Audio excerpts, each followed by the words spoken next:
예수님께서 이 천국에 대한 말씀을 마치시고 예수님은 다시 일상의 삶으로 이제 돌아오셨습니다. 지금까지 예수님이 십자가를 지시려고 여러 가지 사역들을 감당하셨습니다. 그런데 예수님에게는 적들이 많았습니다. 당시 종교 지도자들이 예수님을 막아섰어요. 그리고 또 그 종교 지도자들의 선동에 예수님의 가족과 고향 사람들도 예수님을 배척하였습니다. 그런데 예수님은요, 이러한 반대에도 이 천국 복음을 끊임없이 전하셨습니다. 이제는 이 예수님에 대한 이 소문이 헤롯에게 들리게 되었다라는 거예요. 우리 14장 1절과 2절 말씀 같이 읽어보겠습니다. 그때 분봉왕 헤롯이 예수의 소문을 듣고 그 신하들에게 이르되 이는 세례 요한이라 그가 죽은 자 가운데서 살아났으니 그러므로 이런 능력이 그 속에서 역사하는도다 하더라. 헤롯 왕이 예수의 소문을 들었어요. 왕궁까지 들렸다라는 것은 사람들 사이에서 많이 퍼졌다라는 거죠. 그런데 소문을 듣고요, 이 헤롯이 두려워합니다. 죽은 세례 요한이 다시 살아났다라는 그 말을 신하들에게 전합니다. 세례 요한은요, 의로운 사람이에요. 하나님의 거룩한 사람입니다. 그런 세례 요한을 헤롯이 죽였어요. 그것도 잔인하게 요한의 목을 베어서 소반에 담아오게 했습니다. 그렇게 세례 요한은요, 억울하게 헤롯에게 죽임을 당했거든요. 그런데요, 이 헤롯은 사두개파 사람이거든요. 사두개파는요, 부활을 믿지 않는 사람들입니다. 죽은 자가 다시 살아난다라는 거, 이거 믿지 않는 사람이에요. 그런데 세례 요한이 다시 살아났다라는 이 말, 당연히 믿지 않아야 되는 거거든요.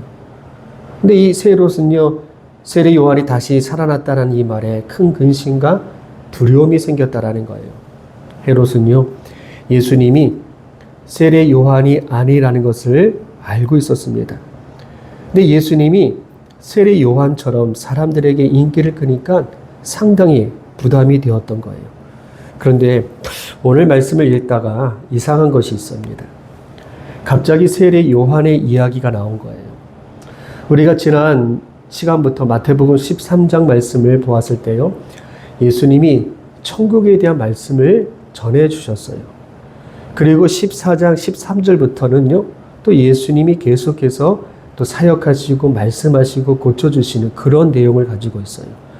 그 가운데 14장 1절과 12절까지 갑자기 세례 요한의 죽음에 대한 이야기를 하고 있다라는 거예요. 그러니까 이 내용을 빼도 말씀의 이 흐름상 이게 자연스럽게 진행될 수 있는 그런 상황이거든요. 근데 갑자기 세례 요한의 죽음이 이 안에 끼어들었다라는 이야기입니다. 이 말씀을 묵상하면서요, 이런 생각이 듭니다. 갑자기 세례 요한의 이야기를 꺼내 든 것은요, 세례 요한의 삶이 예수님의 사역과 연결되어 있다라는 거예요.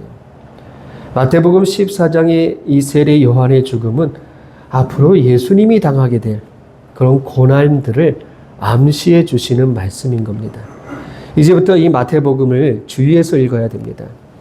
예수님이 십자가의 고난을 받게 됩니다. 그래서 예수님의 이 사역 하나하나를 의미 있게 살펴봐야 된다는 거예요. 헤롯은요, 세례 요한을 처형하고 죄책감에 살았습니다. 요한이 선지자라고 했는데 이거 어쩔 수 없이 죽이라고 명령을 하였어요. 그래서 이 헤롯은 세례 요한이 살아났다라는 이 말에 겁을 먹었습니다. 그런데 이 영적인 의미에서 볼 때요, 세례 요한이 살아났다라고 볼 수가 있어요. 세례 요한은요, 예수님이 가시는 길을 미리 준비했던 사람이었어요. 예수님은 세례 요한이 닦아놓은 그 길에서 사역을 시작하셨던 거거든요. 그래서 예수님의 사역에서 세례 요한의 모습이 보이는 거, 이거 당연한 겁니다. 그래서 여러분, 죽어도 죽지 않는 사람이 세례 요한인 겁니다. 하나님 나라의 이 구원의 역사는요, 누구도 끊을 수가 없는 거예요.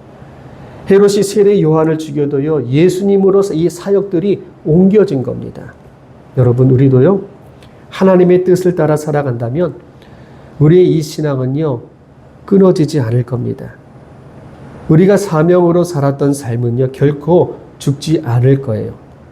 세월이 흘러 우리 이 삶은 후손들이 채워줄 것이고, 하나님을 위해서 살았던 삶은요, 자녀들을 통해서 계속해서 이어져 갈 겁니다. 그래서 이 세례 요한의 죽음으로 우리에게 주시는 말씀이 있어요. 어떻게 사느냐? 이것도 중요하지만 어떻게 죽느냐? 훨씬 중요하다라는 말씀이에요. 여러분, 우리 삶에서 세례 요한의 신앙이 살아나야 돼요. 죽어도 죽지 않는 이 세례 요한의 영성, 이것이 우리의 삶에서 이어져야 된다는 이야기예요. 예수님이 오늘이라도 우리 보고 오라고 하시면은요, 우린 아멘하고 가야 됩니다. 그래서 우리에게 죽음이 어떤 모습으로 오든지 이것이 구원으로 연결되고 또 천국으로 연결되고 또 하나님께 영광이 되는 그런 우리의 삶과 죽음이 되시기를 주님의 이름으로 축복합니다. 우리 13절 말씀 읽어보겠습니다. 13절 말씀이에요. 예수께서 들으시고 배를 타고 떠나사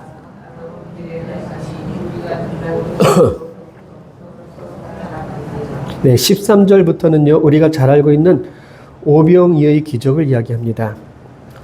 오병이어의 시작이 중요해요. 예수님이 따로 빈들에 가시는 것으로 시작이 되고 있어요. 사람들을 피해서 조용하고 한적한 곳으로 가셨어요.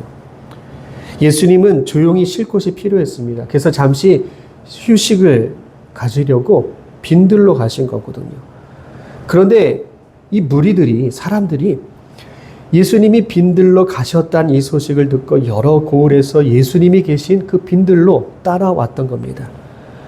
이렇게 하나님의 역사는요, 비어있는 들에서도 일어난다라는 거예요. 여러분, 우리의 삶이 비어 있어도, 우리의 삶이 부족해도 그곳에서 주님의 역사가 일어나기를 축복합니다. 14절 말씀 읽어볼게요. 예수께서 나오사 큰 무리를 보시고 불쌍히 여기사 그 중에 있는 병자를 고쳐 주시니라. 예수님이 큰 무리를 보시고 불쌍히 여기시고 병자를 고쳐 주셨어요. 예수님은 빈들이라도 쉬고 싶을 정도로 많이 피곤하셨거든요. 그런데 예수님을 찾아온 사람들을 마다하지 않으시고 다 받아주시고 고쳐주시고 그렇게 사역하셨던 거예요. 15절 말씀도 읽어볼게요.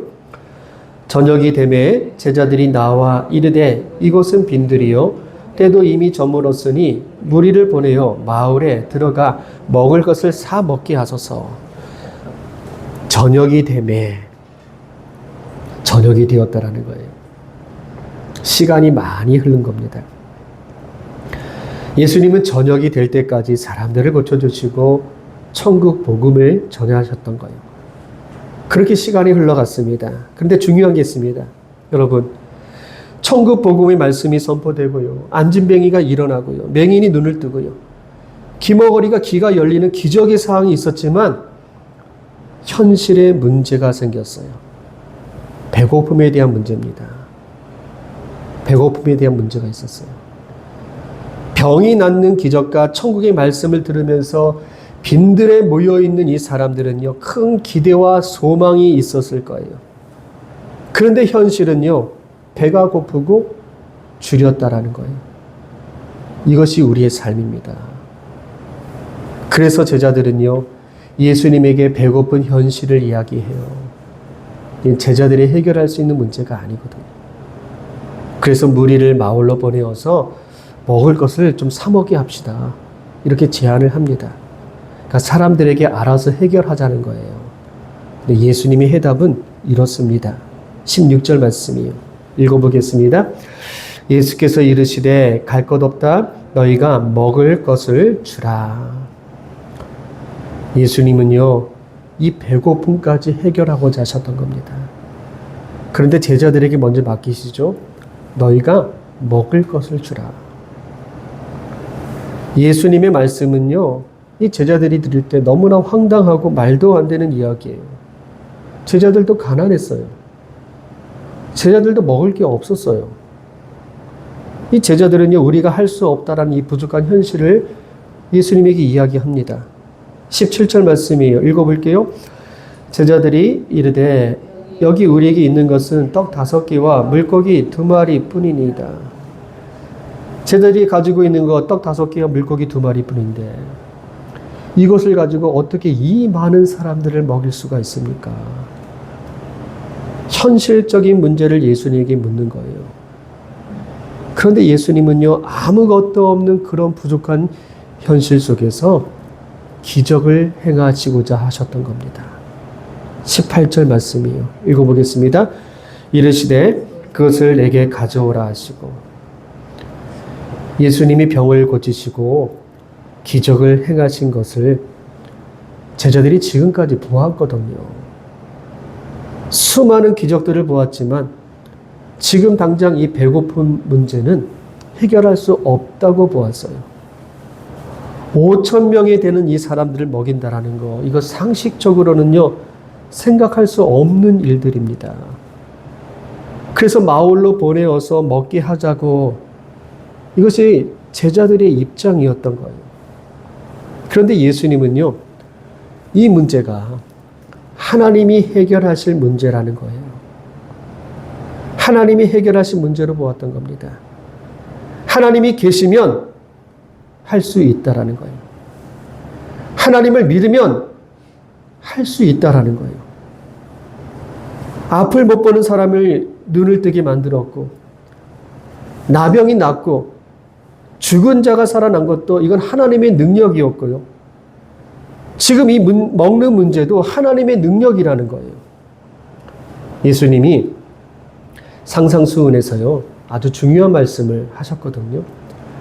마태복음 6장 31절 32절 말씀에 이렇게 되어 있습니다. 그러므로 염려하여 이르기를 무엇을 먹을까, 무엇을 마실까, 무엇을 입을까 하지 말라. 이는 다 이방인들이 구하는 것이라. 너희 하늘 아버지께서 이 모든 것이 너희에게 있어야 할 줄을 아시느니라. 예수님은 5,000명을 먹이는 이 문제를 하나님의 관점에서 생각하십니다. 하나님은 우리가 있어야 할 거, 이거 다 주시는 분이라는 거예요. 우리가 필요한 거 하나님이 다 아신다라는 거예요. 그래서 먹을 거, 마실 거, 입을 것 때문에 염려하지 말라. 주님께서 이렇게 말씀하세요. 그런데 여러분, 우리가 살다 보면 염려가 왜 없겠습니까? 걱정투성이에요. 염려하는 거 많습니다. 염려가 없을 수 없어요. 그런데 여러분, 먼저 이것을 생각하시길 바라요. 우리가 먼저 구할 것은 하나님의 나라와 그의 의를 구하는 거예요. 우리가 하나님을 믿고 하나님의 것을 구하면 구원의 문제, 병을 고치는 문제, 우리의 삶의 문제도 그 염려 위에 하나님의 기적이 임한다라는 거예요. 하나님의 기적이 역사한다라는 겁니다. 오병이의 기적, 우리가 어떻게 적용해야 되는지 살펴볼게요. 17절 말씀이에요. 같이 읽어보겠습니다. 떡 5개와 물고기 2마리 뿐이니이다. 떡 5개예요. 물고기 2마리예요. 이 정도면은요, 이건 한 사람의 식사밖에 안 됩니다. 그런데 이 한 사람의 식사밖에 안 되는데 5,000명이 먹고도 남는 기적이 일어났다라는 거예요. 하나님은요, 기적을 오병이어로 행하셨습니다. 우리의 가진 것으로 행하신 거예요. 하나님이 이스라엘 백성들이 광야에서 굶주리고 배고팠을 때는요, 하늘에서 만나를 내려주셨어요. 근데 이번에는 그렇게 하지 않으셨어요. 사람의 작은 헌신을 보셨던 거예요. 하나님이 우리의 병을 고쳐주실 때도요, 믿음을 먼저 보십니다. 그래서 너가 보기를 원하느냐? 너의 믿음대로 될지어다. 이것이 믿음의 공식이었거든요. 먼저 기적을 행하는 것이 아니라 먼저 믿음을 보셨던 거예요. 그리고 그 믿음으로 기적을 행하셨거든요. 이것이 예수님의 방법이었어요. 너희들 가지고 있는 건 무엇이냐? 작은 것이라도 드리라는 거예요. 거기서부터 시작이 되자는 거예요. 구약 성경에서 사르밧 과부에게 이제 먹고 죽어야 되는 아주 작은 기름과 한 줌의 밀가루, 이거 먹고 이제 죽으려고 생각하고 있는데 하나님은 그것까지 요구하세요. 그것으로 먼저 선지자에게 대접하라는 거예요. 그렇게 선지자에게 대접했을 때 마르지 않는 기름과 곡식의 은혜를 하나님께서 부어주셨던 거예요. 떡 5개와 물고기 2마리, 이거 5,000명 먹일 수 없습니다. 불가능한 일이에요. 그래서 믿음이 작동해야 된다는 거예요. 예수님은 작은 것이라도 내놓는 이 믿음을 기적으로 바꿔주셨던 겁니다. 하나님이 우리에게 요구하시는 것은요, 오병이어예요. 밥 한 끼 정도입니다. 하나님은 많은 것, 큰 것보다 작은 것이라도 하나님께 드릴 수 있는 그 마음을 중요하게 생각하셨던 겁니다. 여러분, 하늘의 복은 주시는 하나님이 문제가 아닙니다. 우리가 문제라는 거예요. 하나님은 하늘의 곳간을 여시고요, 사랑하는 자녀들에게 풍성하게 부어주세요. 그런데 우리의 죄로 이 복의 문을 닫아버려요. 우리의 교만으로요, 이 복의 문을 막아버려요. 복을 받아야 될 그릇을 엎어버립니다. 그래서 하나님의 복을 담을 수가 없는 거예요. 하나님은 복이 없어서 안 주시는 게 아닙니다. 우리가 준비가 되어 있지 않기 때문에 하나님의 복이 우리에게 역사하지 않는 거예요. 하나님의 이 복을 받을 준비가 되었으면 좋겠습니다. 준비가 되어 있어야 돼요. 하나님이 기적을 행하실 때 오병이어 이거라도, 이 작은 것이라도 드릴 수 있는 이 은혜가, 이 믿음이 우리에게 있게 되기를 축복합니다. 18절에서 20절 말씀 읽어보겠습니다. 이르시되 그것을 내게 가져오라 하시고 무리를 명하여 잔디 위에 앉으시고 떡 5개와 물고기 2마리를 가지사 하늘을 우러러 축사하시고 떡을 떼어 제자들에게 주시매 제자들이 무리에게 주니 다 배불리 먹고 남은 조각 12바구니에 차고에 넣어두었으며. 예수님은 오병이어를 가져오라 하시고요, 무리를 잔디에 앉게 하셨습니다. 그리고 떡을 가져다가 축사하셨어요. 떡에 축사했다, 이것이 중요합니다. 떡에 축사했다라는 거. 여러분, 돈이라고 똑같은 돈이 아닙니다. 축사가 들어가야 되는 거예요. 하나님의 복이 들어있는 돈이 있고요, 하나님의 복이 없는 돈이 있는 거예요. 여러분, 성공이라도요, 다 같은 성공이 아니에요. 하나님이 주시는 성공이 있어요. 그러니까 축사가 있어야 된다는 거예요. 예수님은 먼저 축사하셨습니다. 축복한 다음에 나누어 주셨어요. 여러분, 우리의 삶에 예수님의 축사가 임하기를 축복합니다. 하나님의 복이 들어있는 삶이 되기를 축복해요. 우리의 삶에 하나님의 복이 있어야 되는 거예요. 그래야 하나님의 복이 풍성하게 열매를 맺는 겁니다. 떡 5개와 물고기 2마리로 한 사람이 먹었다면 아마 그 사람 배불렀을 겁니다. 그런데 그 자리에 있는 5,000명은 굶었을 거예요. 제자들에게 예수님이 떡을 떼어주시는데 제자들이 그것을 먹어버렸다면 기적은 일어나지 않았을 것입니다. 제자들에게서 끝났을 거예요. 여러분, 기적은요, 나눌 때 일어나는 거예요. 5,000명을 먹이는 사람, 그런 사람이 되자는 거예요. 오병이어로 하나님의 기적이 일어났어요. 하나님이 우리에게 복을 주셨어요. 그것을 나눌 때 기적이 일어난다는 거예요. 세상을 변화시키는 신앙은요, 작은 것에서부터 시작이 됩니다. 밥 한 그릇 나 혼자 먹으면 그것으로 끝나지만 작은 밥이라도 나누면 5,000명이 배부를 수 있는 거예요. 냉수 한 그릇, 동전 하나, 그거 하나 나눌 때 배고픈 사람, 병든 사람, 고통의 사람을 살리는 기적이 될 수 있다는 이야기입니다. 이것이 오병이의 기적이 되는 거예요. 오병이의 기적은 세상을 살리는 하나님의 방법입니다. 우리가 기도하고 나누는 것이 작아도 나눌 수만 있다면 사람들을 놀라게 하는 역사가 우리의 삶에서도 충분히 일어나게 될 겁니다. 마지막으로요, 기적이 일어난 후에도 중요하다는 것을 말씀해 줘요. 우리 14장 20절 말씀 읽어보겠습니다. 다 배불리 먹고 남은 조각을 12바구니에 차게 거두었으며 5,000명이 넘는 사람들이 배불리 먹었습니다. 감사하고 행복할 일이에요.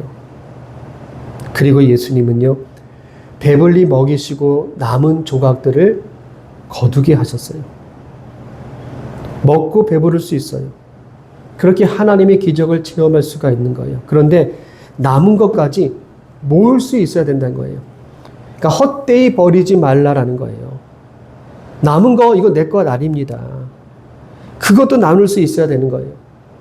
하나님이 남겨두신 이유는요, 나눠주라는 거예요.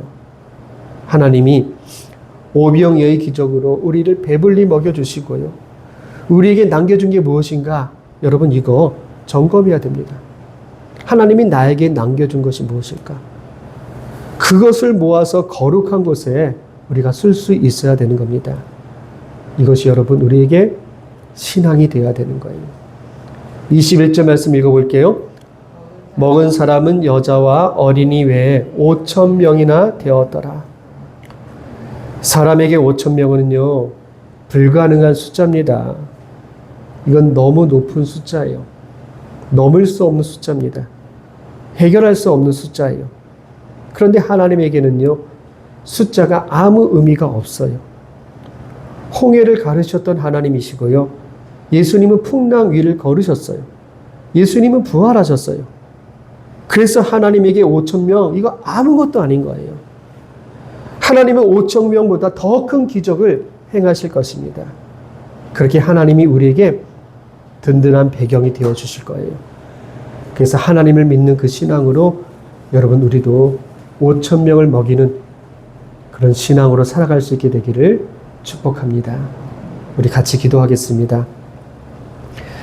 우리가 가진 것은 오병이어 한 끼의 식사밖에 없지만 하나님은 그것으로 충분히 5,000명을 먹이십니다. 우리도 하나님의 능력을 믿습니다.